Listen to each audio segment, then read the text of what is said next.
La critique que vous allez voir parle d'un film déplaisant. Si vous aimez les histoires qui finissent bien, vous ferez mieux de choisir un autre film.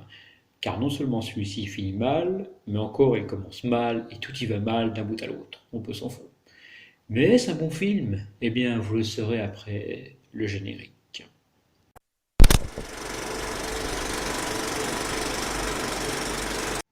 Salut tout le monde et bienvenue dans cette nouvelle apocritique ciné consacrée à un film sorti en 2004, Les désastreuses aventures des orphelins Baudelaire.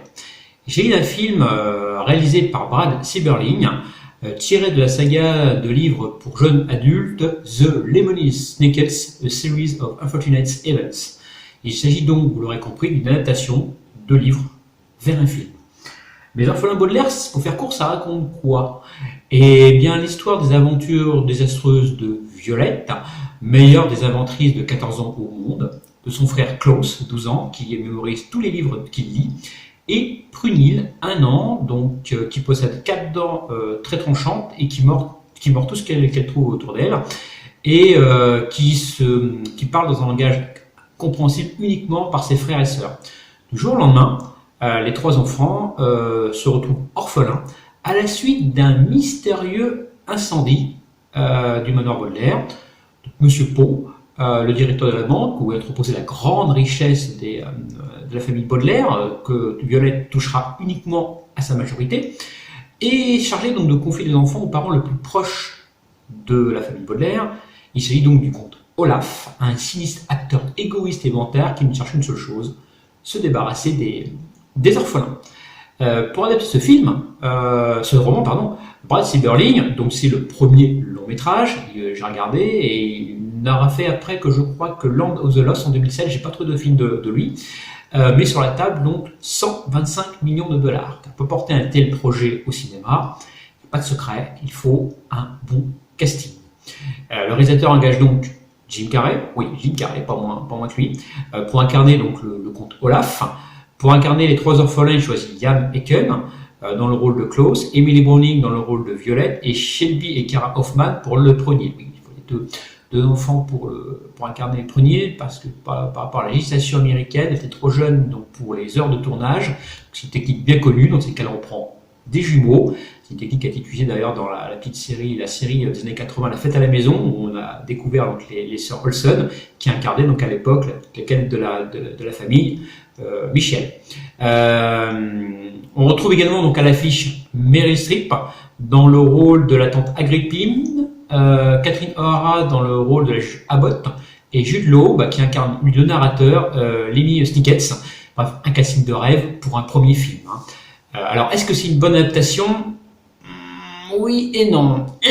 Comme dirait le Capitaine Critique, avec Monsieur Ancre, parce que bon, résumer en 1h30 les 13 volumes de la saga, ça a obligé Silberling à s'appeler pas mal de passages des bouquins. Et c'est là que le bas blesse, vous le verrez plus tard. Alors, est-ce que c'est un bon film? Alors là, je dis oui, c'est un bon film, même si le film est porté volontairement, c'est volontaire par Jim Carrey, d'ailleurs on le voit dans la bande-annonce, c'est bien dit, un film avec Jim Carrey et Jim Carrey, grandiose dans le rôle du comte Olaf, il est vraiment fantastique dans ce rôle complètement excentrique en fait, le comte Olaf, c'est un acteur complètement raté. Il se déguise pour essayer de choper la fortune des orphelins. Ces déguisements sont complètement improbables. On le devine que c'est lui, on voit que c'est lui à des kilomètres. Et il n'y a que les orphelins qui devinent que c'est lui qui dit « Vous voyez que c'est le comte Olaf ?» Et puis tous les adultes disent « Mais non, les orphelins, vous avez trop d'imagination. Le comte Olaf, il est en prison, il est mort et tout. » Alors qu'on voit bien que c'est lui. Les jeunes acteurs d'ailleurs qui incarnant les Baudelaire sont absolument parfaits dans leur rôle. Il n'y a rien à dire au niveau de tous les rôles, ils jouent super bien, tous les acteurs jouent super bien.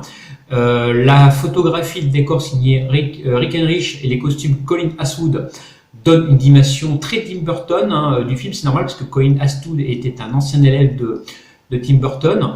Donc on se retrouve dans un univers très rétro-futuriste, très Tim Burton, donc comme je vous ai dit, qui colle parfaitement à l'univers des Baudelaire. Je crois que les aventures de Baudelaire se passent dans les années 60-70 de mémoire dans les bouquins, et en tant que je ne sais pas lu les bouquins, il me semble que c'est ça.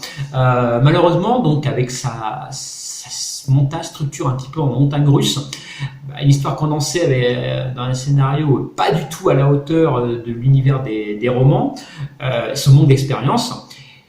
Et bien que c'est entouré d'une bonne équipe, hein, chef d'opérateur Emmanuel Lubezki, hein, Steve Pinolo, Michael Cohen, monteur de Steven Spielberg dans Rencontre du troisième type, Kevin Yeager, Chucky, la poupée de sang, Sieberling, il a complètement manqué le coche, hein, et il en sort un film un peu frustrant qui manque d'adapter quelque chose. Vouloir trop condenser l'histoire en fait, des 13 volumes. Et le film, il me sort, il est moyen. Voilà, il est tout simplement moyen. Alors niveau box-office, le film n'a fait à peine plus de 565 000 entrées dans le monde. Exactement, j'ai marqué 565 139 entrées dans le monde. Niveau bénéfice, 209 millions. Donc il n'y a pas de bénéfice. Au contraire, il y a une perte de 6 millions de dollars. Donc gros bid commercial. Et pourtant, comme je vous le dis, le film est bon. Il est pas si mal. Moi, j'ai passé vraiment un bon moment en le regardant. Je me suis bien marré. Après, faut aimer l'humour un peu noir. Mais moi, je me suis bien marré en regardant ce film. À noter que Netflix a brillamment adapté la saga cette fois-ci en une série de 3 saisons, donc qui a vraiment adapté les 13 bouquins. C'est 2 épisodes par bouquin. C'est super bien fait. Donc je vous la recommande. Mais après Netflix, comme je dis, c'est pas les mêmes. Ils n'ont pas les mêmes moyens. Leur série d'ailleurs portée par l'excellent acteur Neil Patrick Harris. On n'est pas là pour parler de la série, on retourne au film.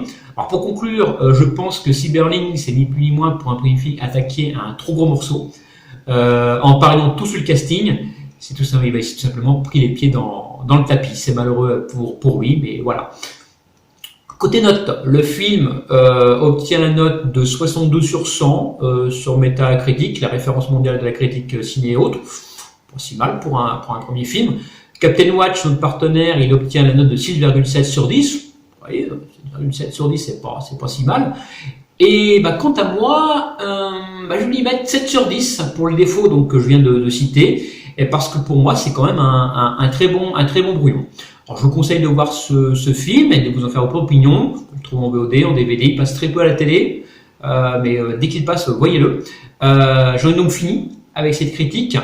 N'hésitez pas donc à mettre des pouces bleus, à la commenter, dire ce que vous en pensez, à vous abonner et activer la petite cloche de notification qui va bien pour ne rien louper de mes prochaines vidéos. Je vous rappelle également que la chaîne a son propre Twitter, donc n'hésitez pas à vous abonner à ma page Twitter où vous trouverez toutes les actualités de la chaîne. Je vous dis à la prochaine et surtout, gardez l'esprit critique. Ciao!